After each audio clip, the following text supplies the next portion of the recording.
educates, and inspires. That's why everyone's here, and we have a guest speaker. So, our guest speaker tonight is someone that I've idolized since the first day that we met.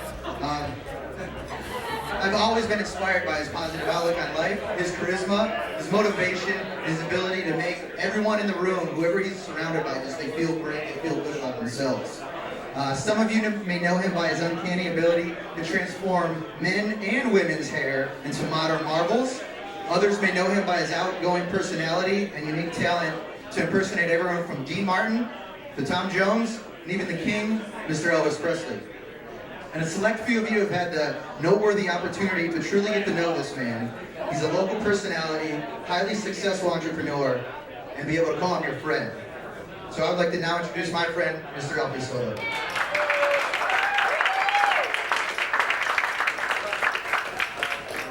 I'll pay you later. Yeah. Good evening, everyone.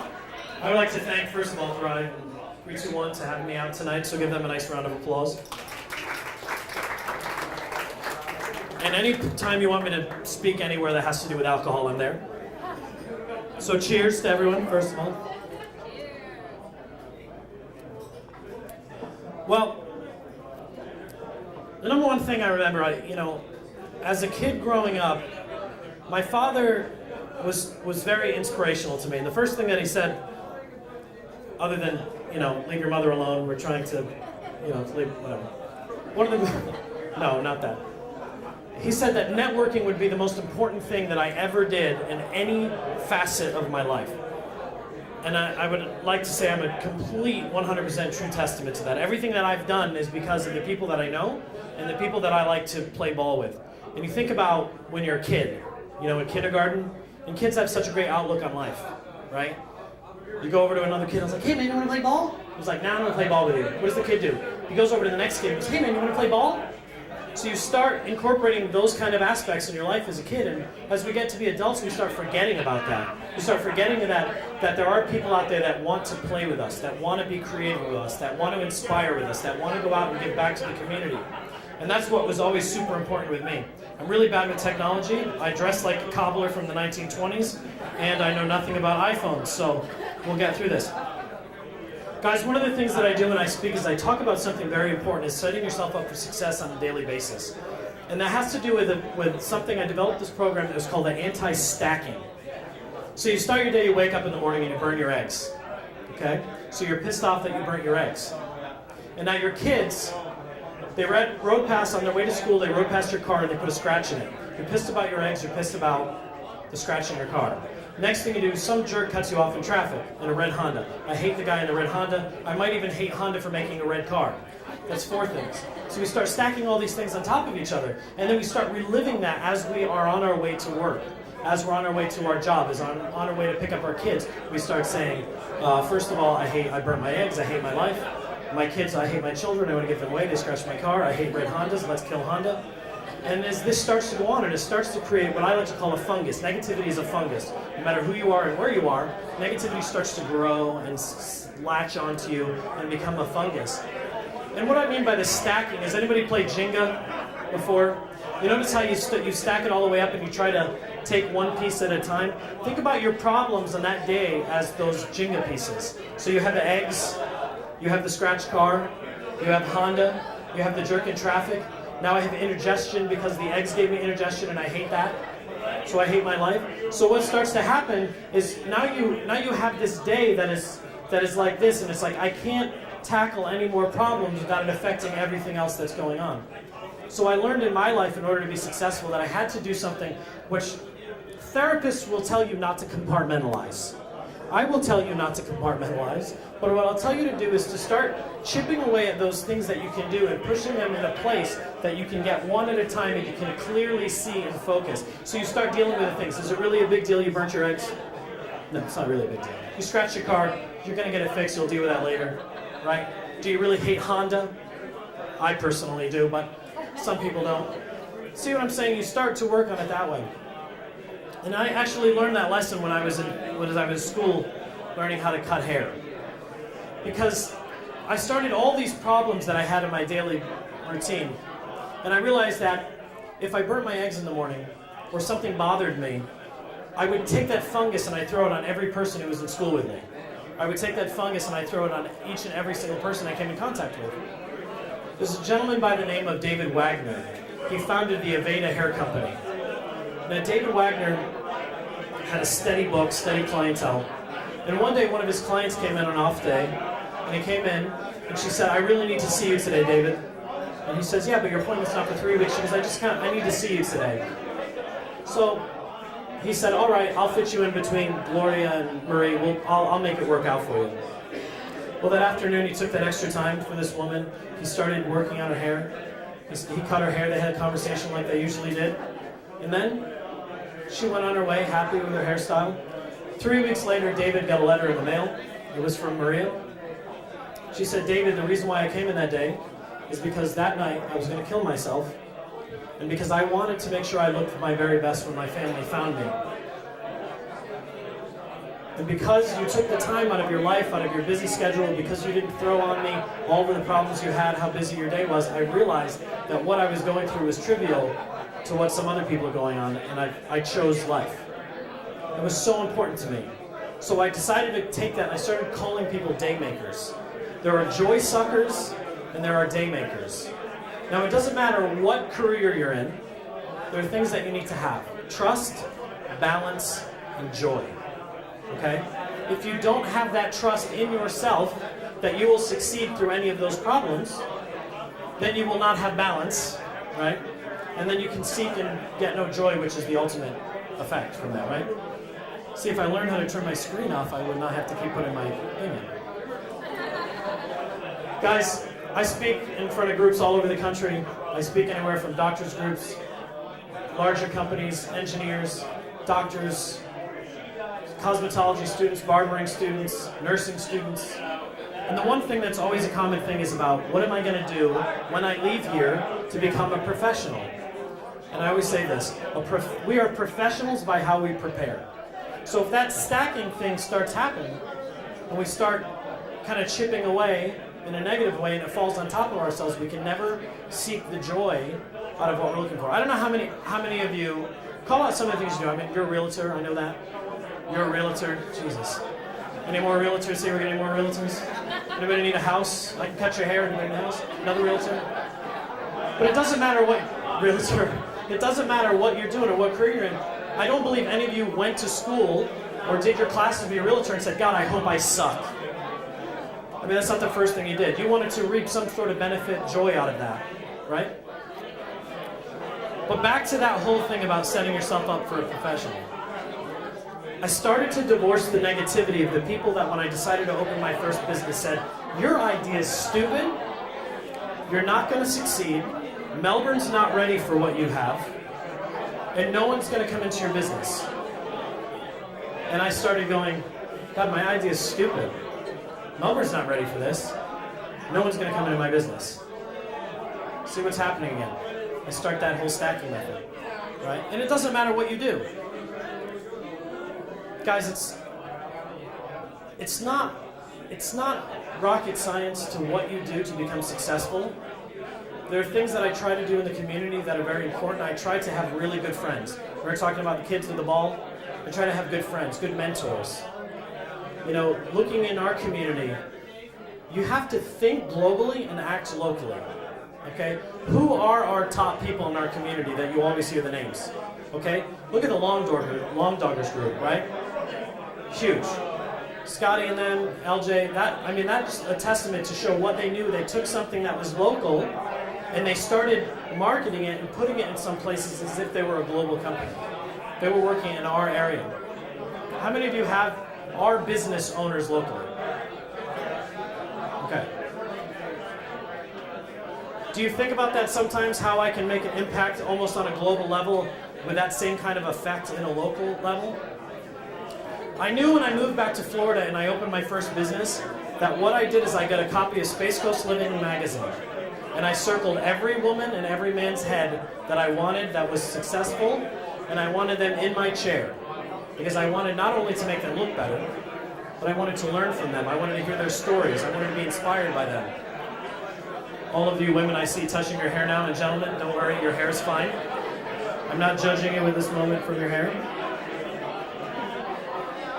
But that's how we start thinking. We start thinking about not stacking our problems. We start thinking about the people that we want to play with, the people that we want to do business with. Guys, I started Alfie's Barbershop with $1,500 and nothing else to my name. And because of my networking, we ended up growing the business 375% within the first 6 months.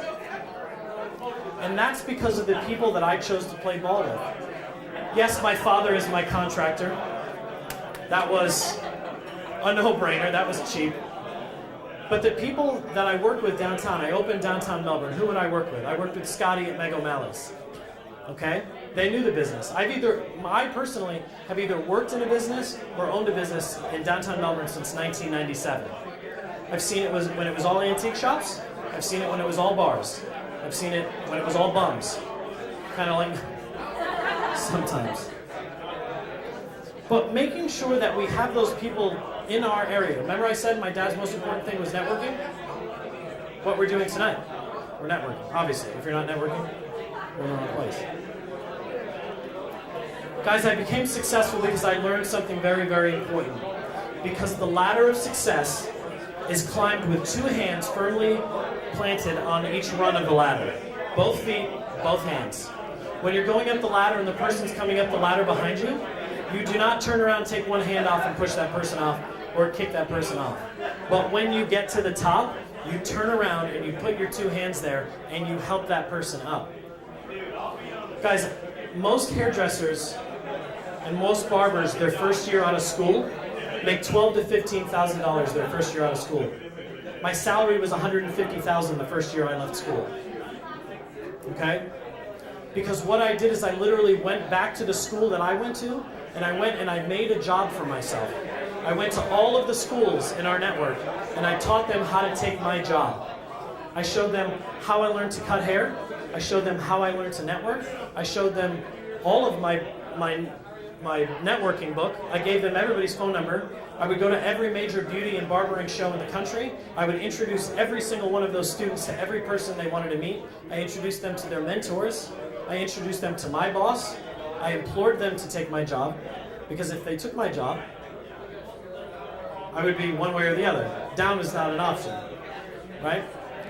So once you get up there, I believe with those two hands, you're given two hands for a very important reason. One hand to take as much as you can from people, as much knowledge as you can, as much information, as much networking, and the other hand to completely give it back to the person that's coming up. If you're a realtor and you're not giving back to a younger realtor, then you're failing. If you are a nurse and you're not helping nursing students, you're failing. Every barber who works for me, I hired out of the local barber school. I created those barbers, I trained those barbers. Those barbers know how to cut, some better than me now, but I taught those barbers because that's my success. My success is that my barber that started with me is going to Canada for a year to work at another barbershop. That in a year after that, he's going to open his own barbershop. That to me is more successful than any amount of money that I could put in my bank account. Because I was able to inspire because of what I learned. I was able to give back. That to me is success. And guys, I am by no means a success story by college. I did not go to college. There's one thing I knew is that I hated school. I graduated from Satellite High School. I'm surprised I still have all my teeth and I can speak proper English.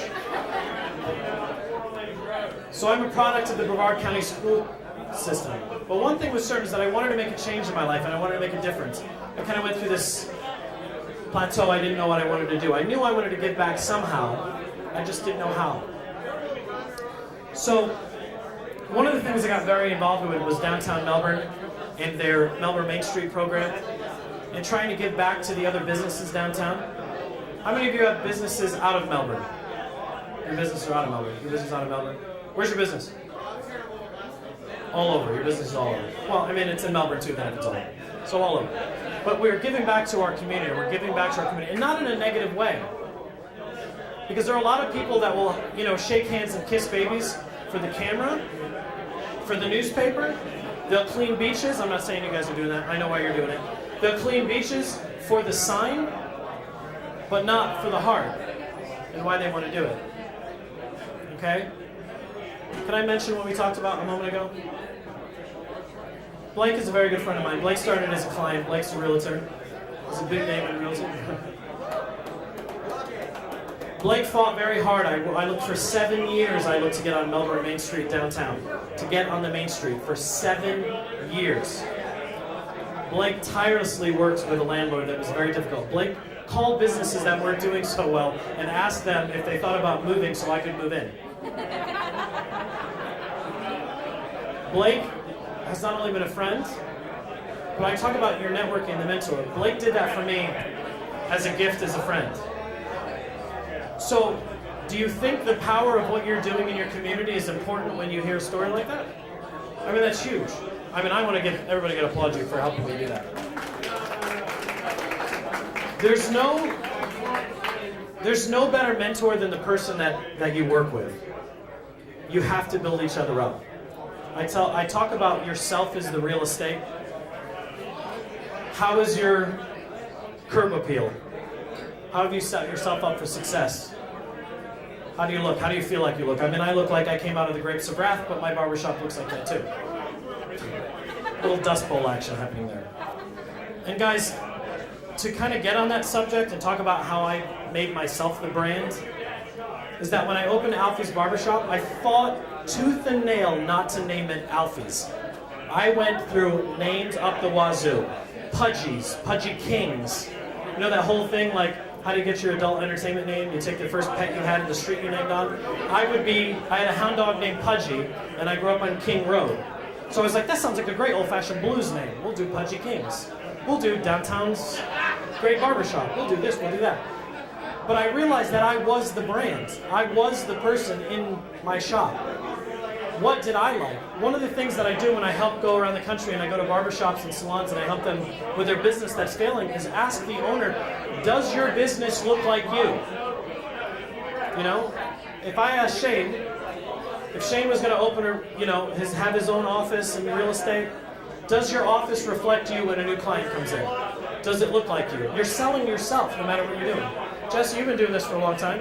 Do you feel like your personality and what you brought to it is what's made you successful? Yeah. Guys, building your strengths and your history is not a bad thing. All of the stuff that you've gone through, you cannot love if you have not hated. You cannot succeed if you have not failed.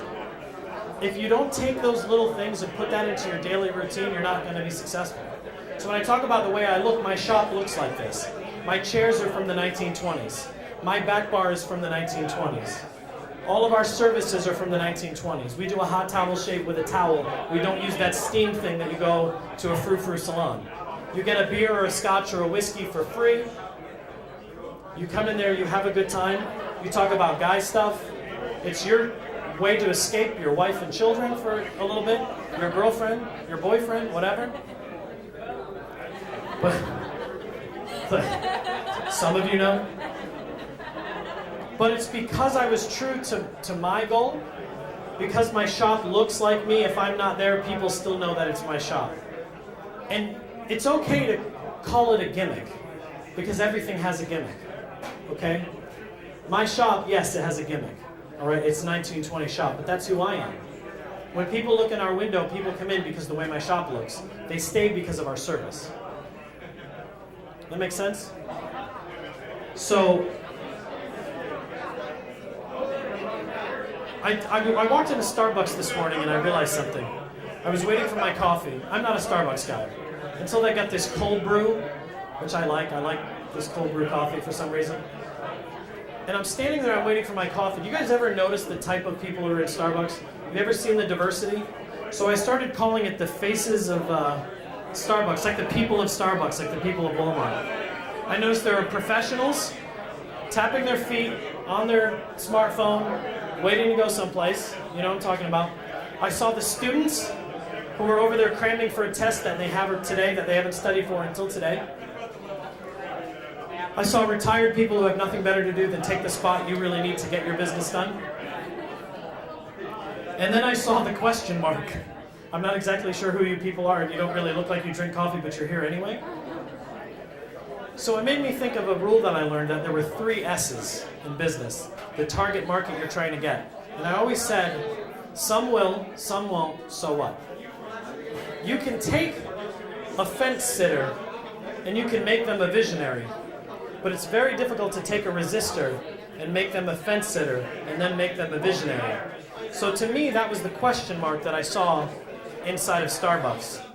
I don't really know if I was a Starbucks employee, if I could get them to understand what we're doing here. I don't know if I could get them to understand my mocha latte, whatever the hell it is. But I know that my professionals are going to order the same thing, tapping their feet every single day. It's the businesswoman with her hair that kind of looks like it's done. She's wearing a business suit, has no business wearing that.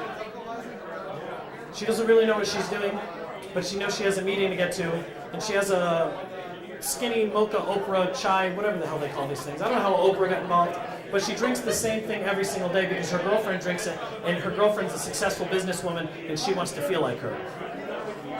How many of you have done that with your business? You've mentored and done things like your person that you're admiring. How much do you like your dad? Do you do a lot of stuff like your dad? Your dad's very successful. And you find yourself doing things like your dad. Same with me. My father said to me that the most important thing I could do on any job I did was learn how to clean up. More than anything that I do, sweeping is the most important thing I do in my business. And I still sweep. And I still clean the toilet. Because if you were a builder and you built an amazing house, and now Shane Bergman comes in, all right? Blake Robinson comes in, Jesse Jordis comes in. You have your clients, you're going to walk in this amazing house. My good friend Cliff at Island Tile has done this tile from Istanbul and every other place in the world it gets tile from. And you walk in, and the entryway is gorgeous. The landscaping, impeccable, right? But you go inside, and the last carpenter who put the final run on the stair step left a pile of sawdust. How bad does that pile of sawdust reflect your multi-million-dollar deal? And it seems minuscule, but when somebody sits down in my barber chair and there's a speck of hair on there, I wouldn't want to sit there.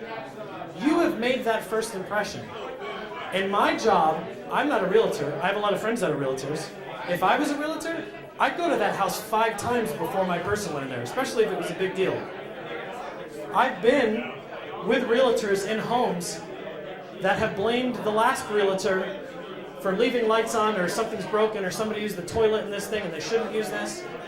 You see how we talk about setting ourselves up for success here and failure by that one thing? So it may not be your job. Guys, I picked up 2 cheese cubes over there. I thought about not picking them up. That bounced off the floor, but I picked up 2 cheese cubes because I'm superstitious, and I thought that if I didn't pick them up, you guys wouldn't like anything I had to say. That's my theater background, because I walk on stage and I'm like, you knock 5 times, kick something, scream at somebody, and then you go on and you're gonna have a good performance.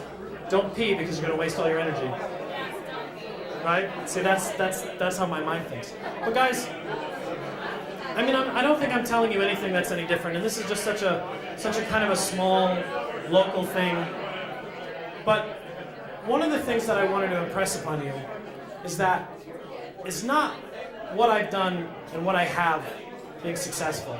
It was that sometimes we're on that cusp of that next deal, we're on that cusp of success, and it's hard not to involve our personal life, and it's hard not to be bummed when your wife's mad at you, or your dog died, or your kids are failing in school. How many of us are guilty of bringing that drama into our business life? Don't lie. You have all done it. Everybody. You're all lying. All the people. All the people. Because remember we talked about that word before, joy? I never measured somebody's success by what cars they had in their garage. I measured their success by their relationship with their family, with their friends, and what people said about them. That's what's successful, guys. I'm getting ready in 2 weeks to go talk at 2 other schools. I just did a business class at BCC, and I couldn't believe that a non-college graduate was standing teaching a business and marketing class at BCC with no degree. But you know what I talked about? I talked about the importance of family, friends, networking, and being true to what your mission is to be successful in life. If your mission is not to be successful in life, well, you're at Walmart, and you're buying chuck steak to cook for dinner tonight, and you don't know what you're doing tomorrow, and you don't know what your kids are doing in school, and you don't know what your husband's doing when he's not home, and you don't know what your wife is doing when she's not with you. Living a present life and making space for present activity will lead to joy in any career that you have. Like I said, this is just a smattering of things. I mean, 35 minutes is not a lot to get. I gotta bounce around. But this I offer to all of you that are associated tonight with this group. You are all welcome at any time to call me, to come into my shop, to talk to me about whatever you want, for me to help you become a better speaker. Shane Bergman. But he's got that beard though. He's got the beard though.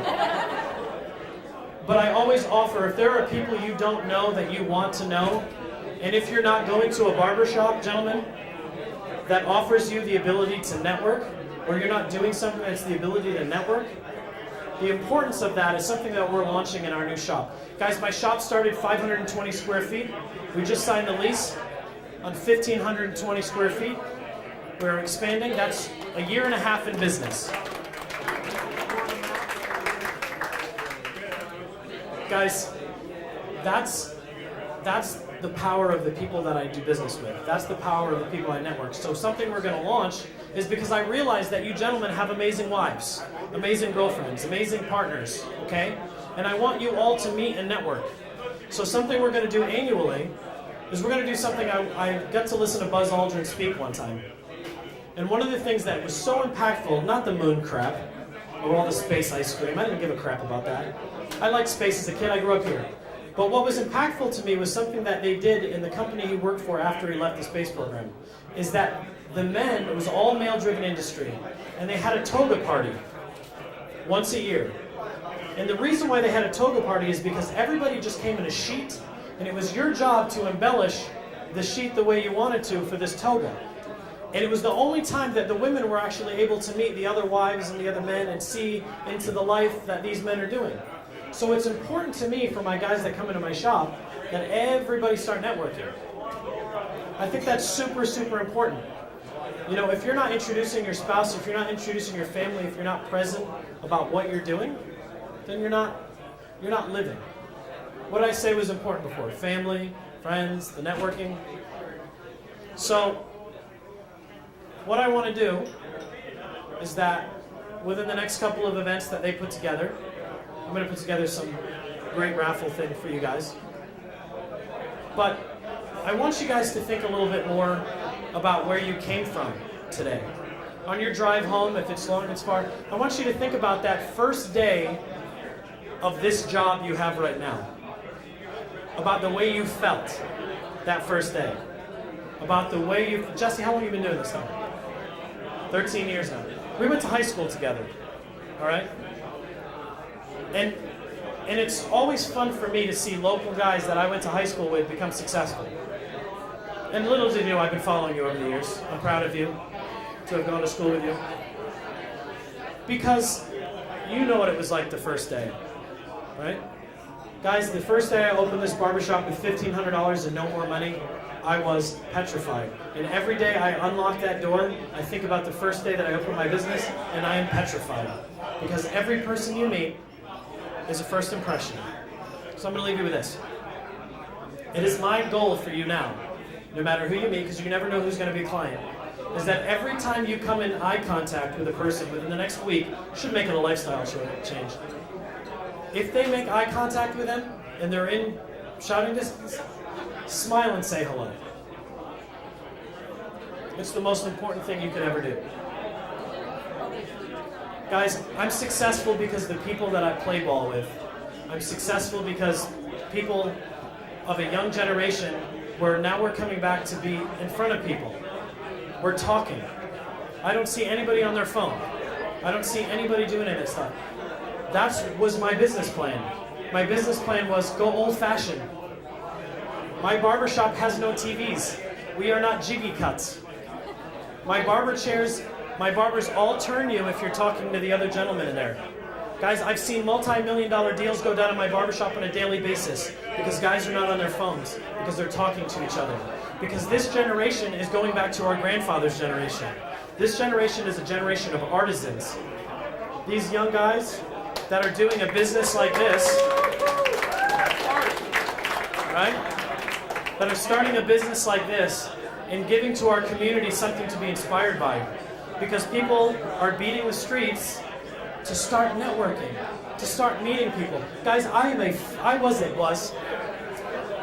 fat Portuguese kid from Tiverton, Rhode Island, who hid under my mother's dress in the grocery store because I was petrified to talk to people. Okay?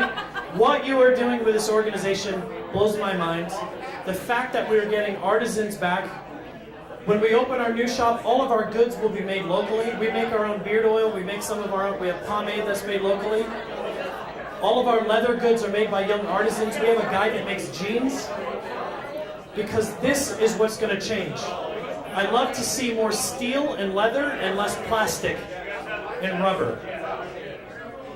You guys are seeing something now that only our grandparents saw, that only after the war when we were trying to build and young business people were trying to be influential in their community. When they were going out, when a handshake was still more important than any business decision, than any contract. When a smile was more important than any business card. And that when you spoke to somebody, you made eye contact. Guys, I'm so excited about this generation. I'm so excited about what our community's doing. I'm so excited, I can't even say it enough. That makes me joyful. So, I wish upon you all an amazingly successful career in whatever you choose to do, to find so much joy in your daily life, and to play ball with people who, when you kick the ball over the fence, say, no dude, wait, I'll get it for you.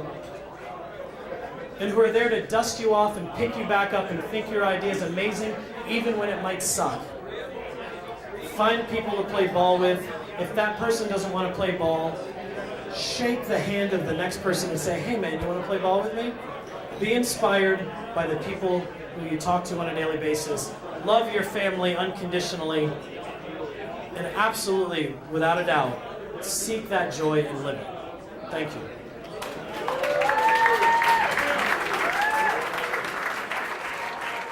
Cheers.